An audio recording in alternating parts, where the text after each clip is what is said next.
Hello everyone and welcome to our presentation. Today Ellie and I will be talking about the Carmel River Floodplain Restoration and Environmental Enhancement Project, otherwise known as Carmel River Free. This project involves many partners, stakeholders, but it is a collaboration primarily between the Big Sur Land Trust and Monterey County. The project was created with two main goals in mind: one, to restore habitat, and two, to help significantly reduce flood risks for homes and businesses in the lower Carmel River watershed. This is where we come in. Next slide. In 1999, the Carmel River was listed as one of North America's 10 most endangered rivers. Since the project began in the early 2000s, there have been land acquisitions to combine the fragmented ecosystem, river restoration, such as the removal of the San Clemente Dam, the largest dam removal in California, and the start of a river parkway that will connect the coast with the river's headwaters. However, even though the situation has somewhat improved, the onslaught of climate change and sea level rise threatens the Carmel River Lagoon ecosystem and the surrounding residences. In short, our GIS project aims to demonstrate how sea level rise will affect the lagoon and which properties will be most vulnerable to flooding. Flooding of the lagoon happens seasonally, so the county has to get an emergency permit to breach the dune berm to prevent the houses from flooding as well. In the photo on the right, you can see that the dune berm is breached. Ellie, if you can show where that is. Oh, yeah. Can you see my mouse? Yes. All right. Cool. Thank you. Next slide. Just to further orient you all, here is a picture of the project's geographical context. You have the Carmel River State Beach and then the Carmel River Lagoon Enhancement Project. Next slide. This is the extent of the Carmel River watershed. Next slide. As you all can see, there's a stark contrast between what this area looked like in the past and what it looks like today. Before the Carmel River Lagoon restoration, the land was transformed into farmland for artichokes or crops like artichokes for decades. Next slide. Flooding has already been a problem in this area. In 1995, there was an especially serious instance that inundated the nearby commercial district and destroyed a section of the Highway 1 causeway. Next slide. And again in 1998, there was a high flow event that inundated the project area. In this photo, what you're looking at is the lagoon, and you have the ocean on the top left-hand corner. Next slide. This slide and the next slide depict the final product of the Carmel River Free project that our own GIS project is helping to support and promote.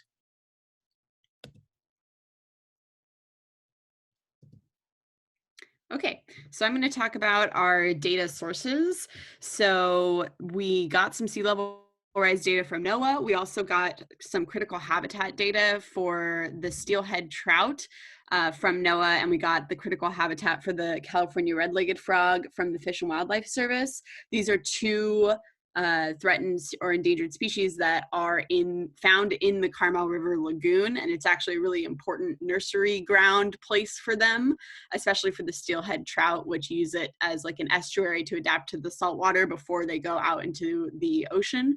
So every year when they breach the lagoon, they just start sweeping out all of these baby steelhead trout and destroying habitat for California red-legged frogs before they are ready. And we got some so we also got some storm drain data and geology reports from the Monterey County GIS website. And then a lot of our background data came from the Big Sur Land Trust, who we are working with for this project. So the layers, we have the ones that I described, we got the data for, and we'd also like to include land ownership parcels and assessment data, so the housing prices. We also would like to use that to figure out the amount lost, the amount of property lost per square foot of sea level rise in dollars. We'd also like to look at the resident demographics and figure out if there's some way to tell if these houses are primary or secondary residences.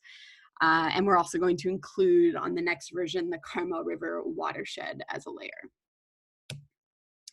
So what we've done so far is mostly some data manipulation. The data from NOAA was this huge raster file geodatabase, and some of it was easy to remove. So the geodatabase had stuff for the Monterey Bay area, and then another whole section for the San Francisco Bay Area called MTR 23.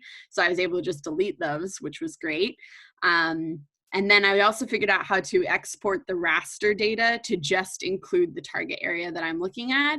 I haven't done that for all the layers yet because I kind of liked being able to show you guys some context, which I'll do in the live demo. But in the future, I'm going to zoom in and cut it so it's just the Carmel River Lagoon area. That's my plan. So analysis is on its way. We are going to list the flooded addresses for each foot of sea level rise. And I'm sure there's a fancy way to get GIS to do that. But since it's a pretty small area, we're just going to look at the map and probably compare it to Google Maps to get the addresses and go from there.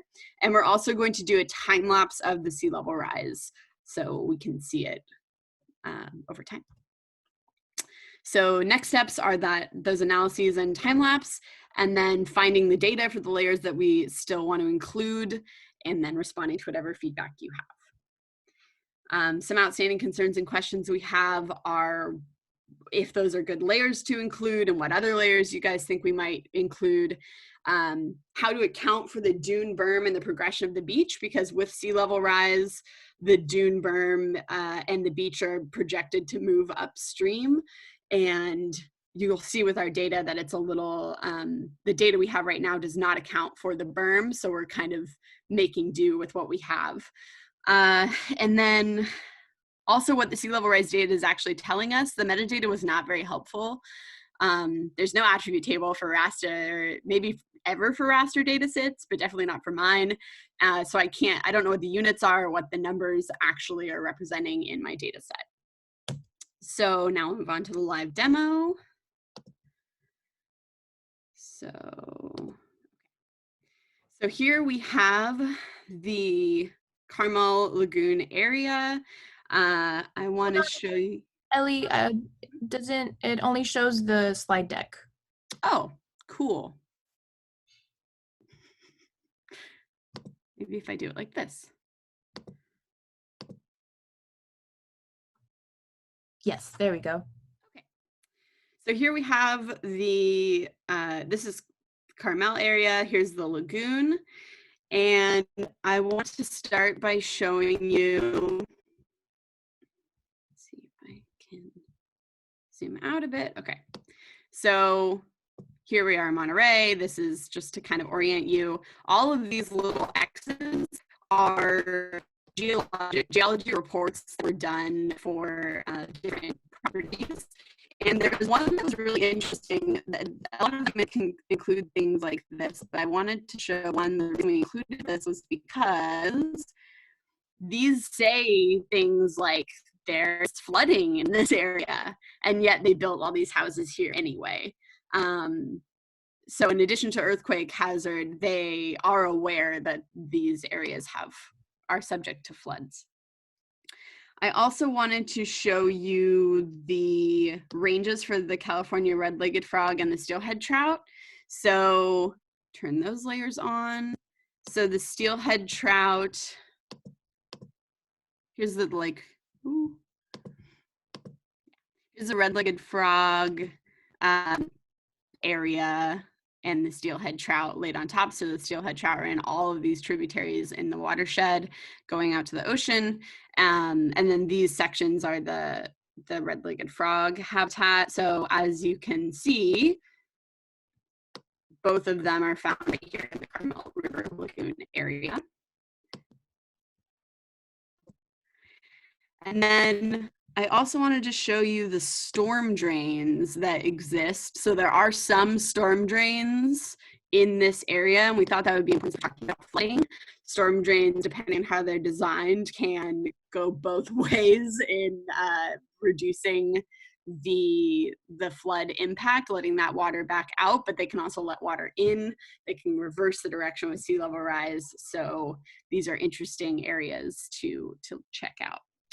Okay, so I'm going to show you now the sea level rise progression. So right now it's at 0 feet, and all of these data, like I said, don't have the dune berm accounted for. They're just going on elevation, and they're assuming that this is reached. So this would be 0 feet if this dune berm is breached. And that's what it does look like every time they breach it. It totally drains out into the ocean.